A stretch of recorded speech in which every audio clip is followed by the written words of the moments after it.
Shalom saudara, saya Andi Siswanto. Selamat berjumpa dalam program Sekolah Kehidupan. Saudara yang kasih dalam Tuhan, kalau kita mengamati dan kita pernah mungkin mendengar, ada orang-orang yang berkata seperti ini. Manusia lahiriah kami semakin merosot, tetapi manusia batiniah kami semakin diperbaharui.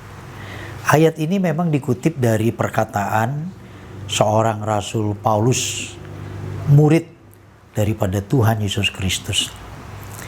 Orang-orang yang mengutip ayat ini, tentunya kita bisa mendengar apa yang menjadi tujuan daripada orang-orang tersebut mengutip ayat tersebut. Bisa pertama oleh karena mereka menginginkan adanya satu penghiburan.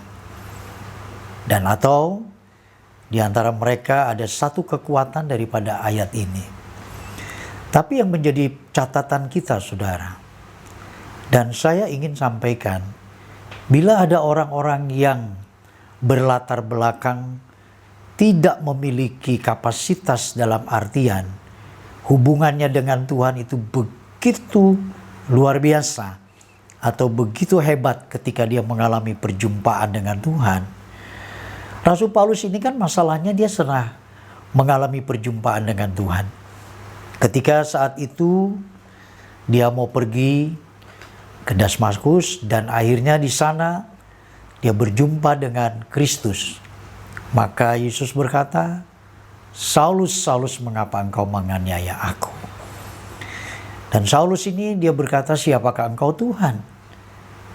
Catat baik-baik bahwa perjumpaan ini adalah awal di mana satu pondasi yang kuat bagi setiap orang percaya, termasuk Paulus.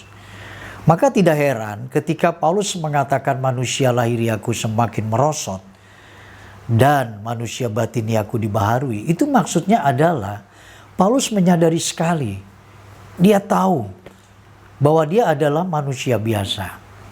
Dia tercipta dari kondisi keadaan tanah liat. Dan di situ kita bisa melihat, menyadari bagaimana pikiran Paulus dalam mempersiapkan masa tuanya. Dan itulah dia mengatakan seperti ayat tadi. Tapi bagi orang-orang yang menggunakannya, saudara, kalau tidak mengalami perjumpaan secara khusus dengan Tuhan, nah inilah yang menjadi salah satu masalah. Dan inilah yang menjadi salah satu yang mesti kita kritisi. Pasti orang-orang itu tidak akan pernah mengalami yang namanya ayat itu menjadi satu kekuatan, satu perjalanan hidup kekristenannya. Maka kita dihimbau lewat daripada pengalaman Paulus ini, supaya pada masa-masa kita muda dulu, kalau kita telah mengalami perjumpaan dengan Tuhan, itu adalah bekal, itu adalah aset, itu modal kita untuk pada masa-masa perjalanan kita.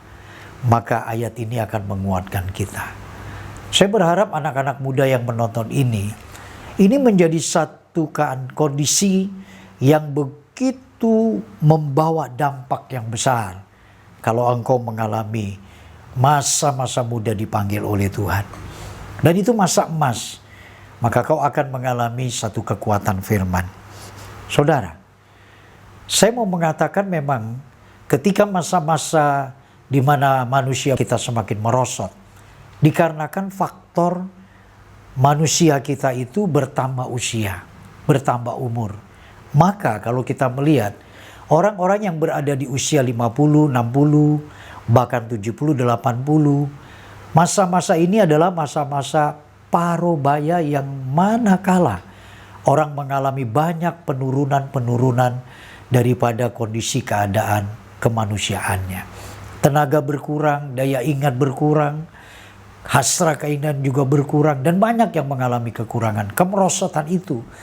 Nah, apalagi orang-orang yang tadi saya katakan di usia-usia seperti emas ini, saudara, itu mengalami masa-masa lalu ketika mereka mengalami kesuksesan, keberhasilan, kejayaan, dan ketenaran.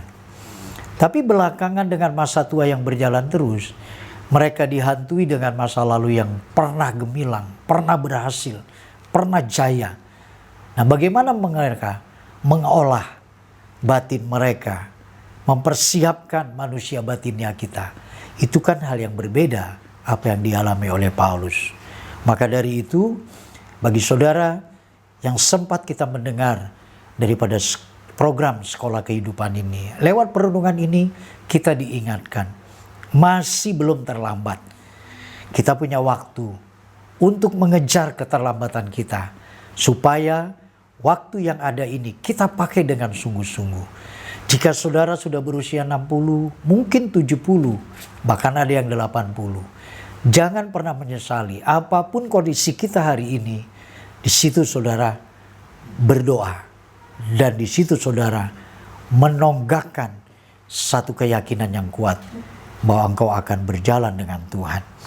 Saudaraku yang kasih dalam Tuhan, Paulus mengalami hal ini, dan kita lihat bagaimana perkara ini adalah perkara yang luar biasa. Janji Tuhan bahwa Tuhan akan memberikan kita kuasanya.